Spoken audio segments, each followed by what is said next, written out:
welcome to the channel. This first little video here is kind of an introduction to get things kicked off. May tell you a little bit about what's going on and what to expect here. We're going to look at a lot of different RC related things off and on throughout the course of hopefully future videos, but primarily going to look at crawlers because that's what I prefer. This kind of started as an idea to help track my current Deadbolt build. This little guy right here. I've been working on this off and on now for quite a while, probably about, I don't know, 9 months now.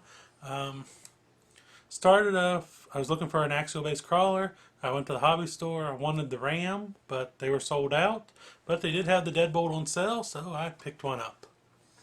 And had some inspiration from a couple of threads on RCCrawler, such as Harley's $50 Deadbolt build and Naz-T's Dudley Deadbolt Adventures. I'll put links down below here whenever I'm finished.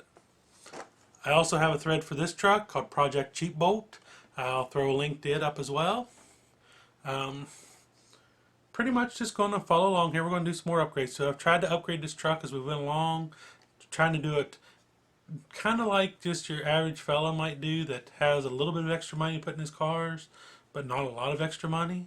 So they might buy upgrades that aren't as high dollars, some of them out there, but they can be just as good, I believe, as long as you're smart about it. So we're taking a look, see what works, what doesn't. So let's take a look at the truck. Here we have my Deadbolt. Started out its life just as the stock RTR Deadbolt. Done a few things to it, minor body wise. As you can tell, I added a soft top to it, supposed to simulate the vinyl top. It's actually made out of a cover to an old Mead notebook of all things, painted black. Added lights to it, of course. Bare tire, and you notice it's a flat iron. I had an extra one laying around, didn't have any extra trapdoors. So what are you gonna do, right? A few scale items. Have the shovel in there, the jack. Painted driver's helmet green because I didn't like the white. I thought it stood out just a little bit better, matched the truck better. Like I said, there's a little cooler in there. Now the extra helmet I did put on the other side because you never know when you might pick up a passenger, right? And that's pretty much it for the body. Painted inside black. I do have my light controller on the bottom of the body that's zip tied to it, and a balloon. I can't remember what brand it is. Just some little generic no name, but it works pretty good. Does everything I need it to do and a little bit more.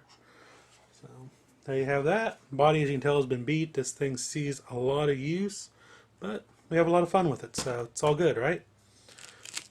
Truck itself here, you can tell it has inner fenders in it. These will get replaced soon. I have plans to make a new set out of a different style container that'll fit the body a little bit better.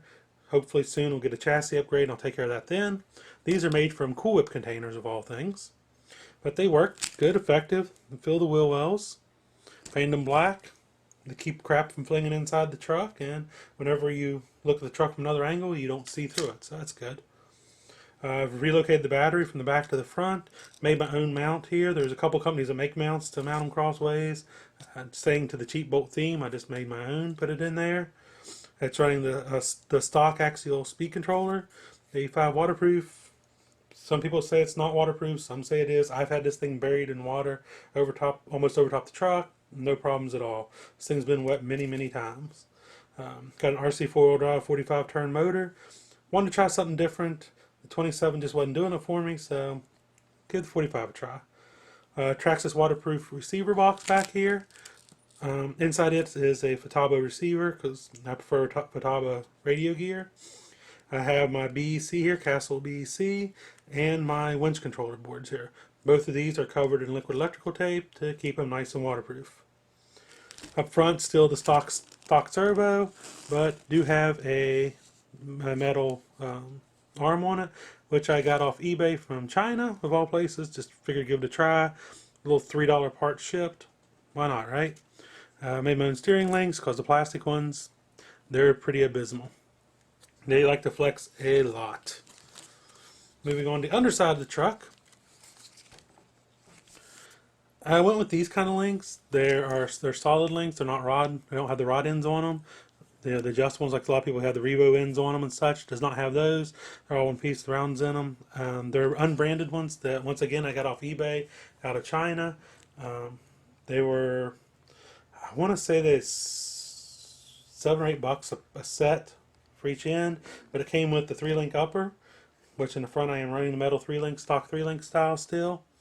I haven't changed to 4-link yet because I'm not sure if I want the 4-link or if I want to go with a 3-link and a CMS.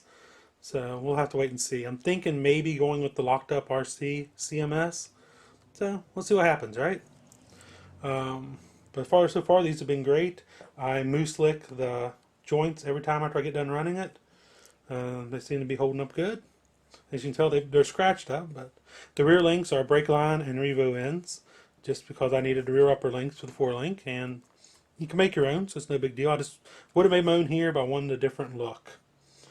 Inside the axles, they're all still stock guts. The only difference is I have added weights to the axles themselves. I don't know if you can see them here or not. They are stick-on weights like you put inside an RC or full-size car tire whenever it's balanced. And then I cover them with electrical tape to help hold them on. The wheels themselves are the axial bead locks. I had these laying around, so better than the regular Jeep wheel or stock wheels that come on this. So I threw them on, and each tire is weighted. The fronts are only 2 ounces, and the rear is 1.5 ounces. No, not a lot. I don't like a lot of weight, but it does its job. And then on the very front is the 3 racing winch that I've had forever. I know a lot of people don't like them, say they're junk, but I have abused that one on 4 different rigs now, and it keeps coming back for more. So that's pretty much it right now. There's no other real mods done to the truck yet. So in the future there will be some chubs going on, and hopefully real soon we'll see an axle, or sorry, not an axle, a chassis go underneath this. As far as the axles this winter, I do plan on putting underdrive gears in it and relubing everything, and maybe set CVDs for the front. But otherwise, I've just been abusing this truck, driving it, just having a ball with it. This thing takes pretty much everything I throw at it and keeps coming back for more. And that's what I love about it, to be honest about it. Oh, this little wire here, if you wonder what it's for, that's just for my lights. So I hook them up to the body and put the body on. So it's just not a randomly dangling wire. Well, I thank you for looking, and stay tuned. There will hopefully be much more to come.